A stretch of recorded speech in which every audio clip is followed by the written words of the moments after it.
Structure and feeling, how can they be put together and be part of one concept? In this video, I will explain what structure feeling means, the concept which was introduced by sociologist Raymond Williams. Williams defined structure of feeling variously in different books and essays. He defined structure of feeling as the spirit of the age, the atmosphere of the time, as a living and lived experience on the one hand.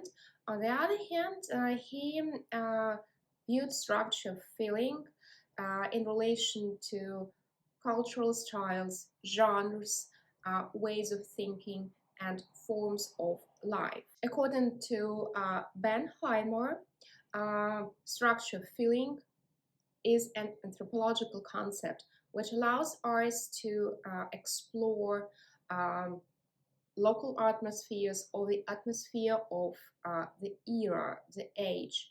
And it means that structure of feeling can be used in empirical research. Structure feeling allows us to think about the temporal and spatial dimensions of the lived and living experiences. On the one hand, structure feeling has a very strong temporal dynamic, and it allows us to think about the past, present, and future of literary genres, of cultural forms, of forms of lives. At the same time, this lived and living experience is gained by people, ordinary people, in physical space, in neighborhoods, in the places where we live, socialize, spend our free time, or at work. In my ethnography of the lived experiences of Russia's workers, I developed structure of feeling towards an affective principle which regulates senses, imaginaries, and practical activities of local communities within socio-material infrastructures. Williams distinguished between residual and emergent forms of culture, lives, genres, styles, and ways of living.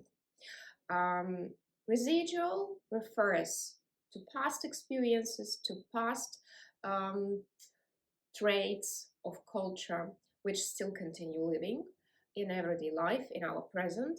And at the same time, he viewed emergent forms of lives as something which is being born, something which is being created at the moment, and something which will influence on how we will imagine our lives in future. At the same time, Williams writes about dominant cultural forms, which mean hegemonic cultural patterns and ideological discourses and cultures. By using this distinction between residual and emergent forms of culture and lives, we can develop structure of feeling towards emergent living and lived experiences and residual lived and living experiences. Sociologist Tim Strangleman brings structure of feeling in the field of deindustrialization studies. And he coins the concept of residual industrial structure of feeling. So, structure of feeling bears particular values, particular ethics, particular cultures which are part of industrial communities when we talk about residual industrial structures of feeling. And these industrial structures of feeling are visible in the landscape, of deindustrializing neighborhoods. I also distinguish between residual industrial Soviet structures of feeling and emergent post-industrial, post-Soviet structures of feeling, which I observe in my ethnography of everyday life in deindustrializing neighborhoods. One more thing, how we can view structure of feeling is related to the system of signification, cultural signification. And in this sense, we put structure of feeling in the domain of cultural studies, linguistic studies, and structure of feeling is a signifying principle. Uh, what it means? It means that when we look at social structure of society, uh, it usually has some factions, classes, units. These particular social entities bear particular meanings. Some particular groups can be respected while others devalued. And structure feeling allows us to think about the symbolic meanings, the moral meanings, the cultural meanings, and affective meanings of particular classes. For example, in the Soviet Union, society consisted of the working class and the peasant class, which were respected, even though the working class was in an ideological concept which was used to regulate Soviet society. Then there was the intelligentsia, cultural workers, educated professionals, and a tiny group of bureaucracy.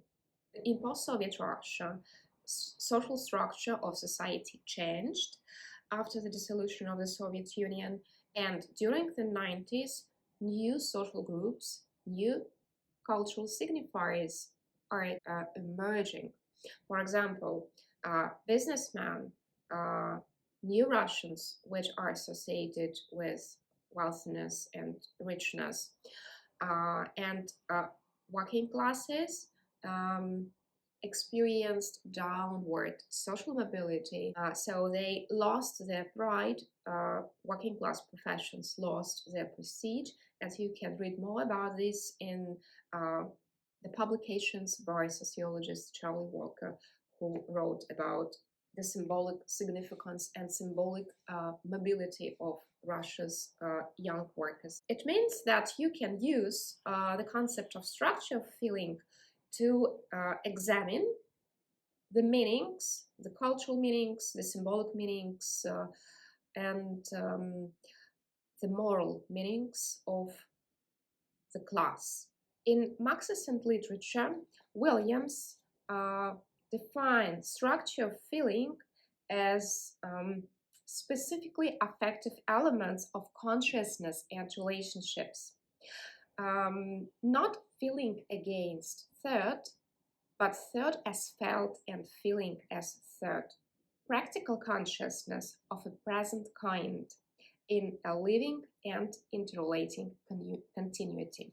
So it means that structure feeling helps us to reflect on this continuity of past, present, and future through the exploration of continuity of life, through the continuity of culture, which is co-created by ordinary people living in industrial neighborhoods, in deindustrializing areas, and experiencing particular challenges in life. If you'd like to know more about structure feeling, about how to use it in the study of the local atmospheres of place, or if you'd like to learn how to use structure feeling in research of lay perceptions of inequalities, I invite you to read my book, The Urban Life of Workers in Post-Soviet Russia, Engaging in Everyday Struggle, which explains these issues in detail.